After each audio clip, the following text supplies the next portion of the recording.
What if I told you that one of the most powerful tools for transforming your relationship with pain isn't medication or therapy, but rather how you talk to yourself?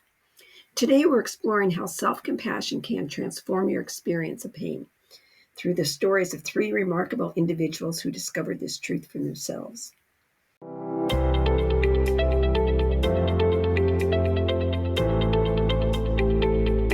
Greetings. It's nice to see you again. And to those who are new here, you're very welcome. Before we dive into today's stories, let's understand what self compassion really means. Dr. Kristen Neff, a pioneering researcher in this field, describes it as having three key components: self kindness, common humanity, and mindfulness. When we're in pain, we often forget all three. But as you'll see today, reconnecting with these elements can be transformative. I want you to meet Trisha first, a talented watercolor artist living with lupus.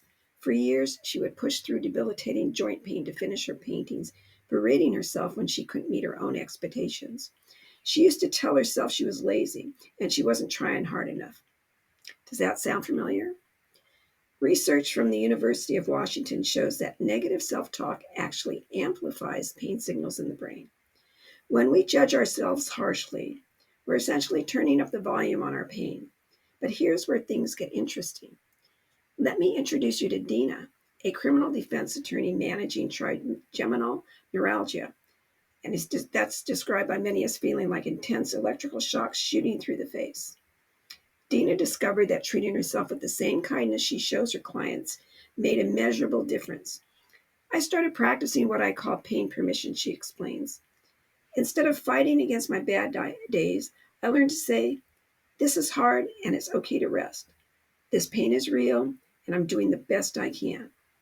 The science backs up Dina's approach. Studies from UCLA's Pain Research Center demonstrate that self-compassion practices reduce both the physical and emotional burden of chronic pain. They found that people who scored higher on self-compassion scales reported lower pain intensity and better emotional well-being, even when their physical conditions remain the same. This suggests that how we relate to our pain can be as important as the pain itself.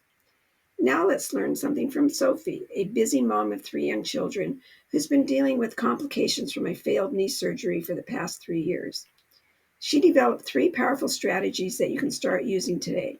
First, the compassionate hand technique. When pain flares up, Sophie places her hand where it hurts and speaks to herself as she would to a dear friend. I know this is difficult. I'm here with you through this. This simple gesture activates our body's self-soothing response, releasing oxytocin and reducing stress hormones that can amplify pain. Second, pain journaling with a twist that she did. Instead of just tracking pain levels, Sophie writes daily self-compassion statements. Today was a high pain day, and I still managed to make my children smile at breakfast. I'm stronger than I give myself credit for. She notes both her struggles and her small victories, creating a more balanced narrative of her recovery journey. The third thing she uses is the both and practice. Sophie reminds herself, I can both work towards improvement and accept where I am right now. Both are true, both are valid. This approach helps break the cycle of resistance that often makes pain worse. Now, you might be wondering how to get started when you're in the midst of a pain flare. Start with just 10 seconds. That's all it takes to pause and offer yourself a moment of kindness. You might say something as simple as, this is really hard right now, but that's okay. Notice the difference between this and your usual response to pain. Remember Trisha, our artist? When she started implementing these practices, something remarkable happened.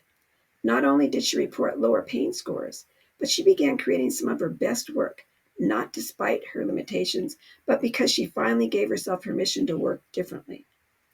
She now schedules regular rest periods between painting sessions and has developed a unique style that accommodates her physical needs. Dina found that self-compassion helped her stay present in court, even on high pain days.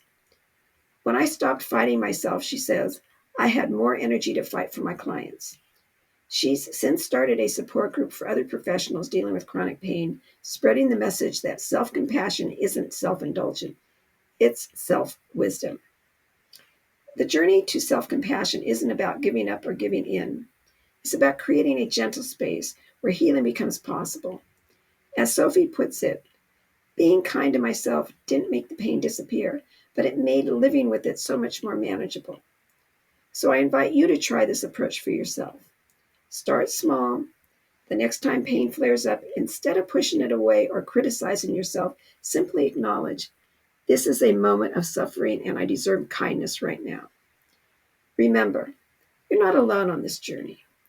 Your pain is real, your struggle is valid, and you deserve the same compassion you so readily offer others. The path to recovery starts with being gentle with yourself, one moment at a time. So it's bye for now, and I'm wishing you a comfortable week.